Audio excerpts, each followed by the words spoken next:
back to another film of the Amazing Stories. We're in chapter 6, and it is in the point of view of Janelle. I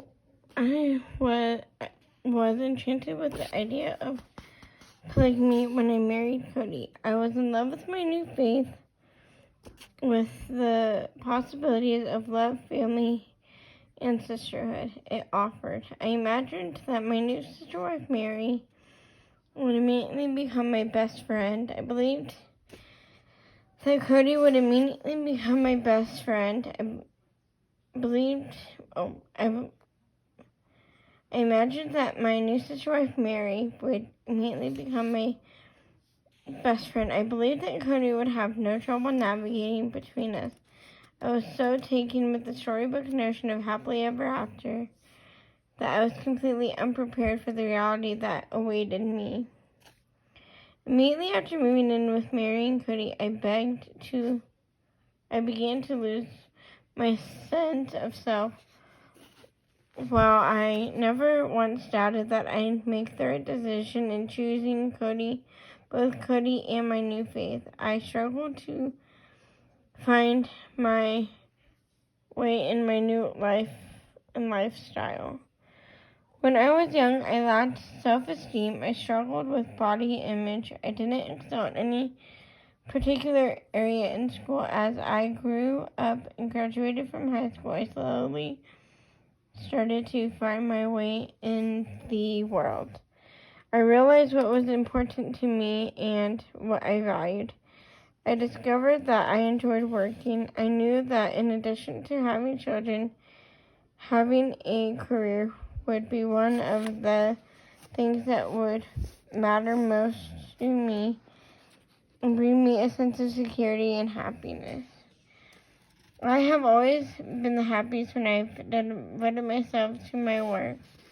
Although I wasn't sure what career path to follow, human resources, accounting, bookkeeping, I was determined to advance myself in the workplace, especially when my first marriage failed. Working gave me inner strength and confidence. After Cody and I returned from our honeymoon, I moved into the guest bedroom of his and Mary's house. In no time, I came to feel like a guest who had overstayed her welcome. I felt like I'd barged not just into their house, but into their marriage. Mary and I went from cordial to frosty overnight. We snipped at each other over the smallest things. When she was younger, Mary had quite an overbearing personality. It was clear I was unable to do anything right, or rather, in a way that suited Mary. I folded Cody's clothes incorrectly. I bought the wrong dish soap and put away the dishes in the wrong places. And I was never ever to fold Mary's laundry for her, but to leave it in the dryer long after the buzzer signaled that it was done. She made it clear I was disrupting her household. I was raised in a family that believed in keeping the water smooth. I'm a pleaser. I was raised to be non-confrontational, so I came to Mary on all fronts. Many times I wanted to tell her off and give her peace of my mind, but I just buttoned my lip and did things her way as best as I could. I never felt as if the house was mine in any way. I kept to my bedroom as much as possible. We were also young then and new to this principle in both theory and practice. I know now that our experience is by no means unusual for young plural families, and that the first year of living the principle is far and away the most difficult. Many couples do not press past this year, but divorce was never a question for us. We were committed to this lifestyle, as difficult and stressful as it may have been. Our main problem was that we all lived under one roof, which never allowed me sufficient alone time with Cody. Cody didn't know how to become my husband in Mary's house. When we watched a movie together at night, Cody and Mary would sit together on the couch while I felt left out in the cold, so I learned to separate myself. I began to physically distance myself as much as I could in our very small 3-bedroom mobile home. I didn't spend much time in the common areas. Instead of setting up my bedroom as my living space, Cody was gone at his sales jobs from 6:30 in the morning until 10:30 at night, 6 days a week, which made it even more uncomfortable. I would spend time at work, go out to spend time at the family ranch, and then come home and go straight to my room. I continued to pursue my study of Native American arts and crafts and wild plant herbology, both of which were easier to undertake in the rural environment of the family ranch. My mother and Cody's father lived only a half-hour away, so I spent as much time as I could up there.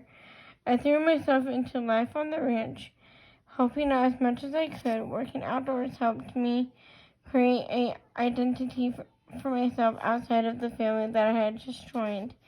It allowed me to clear my head and regain some sense of self. Mary and I were stuck at home with our disagreements far too often in the first years after I joined the family.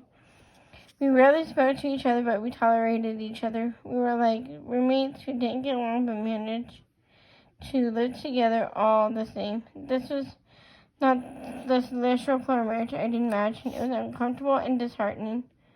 Often Cody would take Mary with him when he worked out of state, which made me very resentful of her. I couldn't just not take off of work, as she seemed to be able to. When Mary didn't work, she didn't get paid. I thought it was extremely flaky to blow off work for fun like that, especially when we were so broke.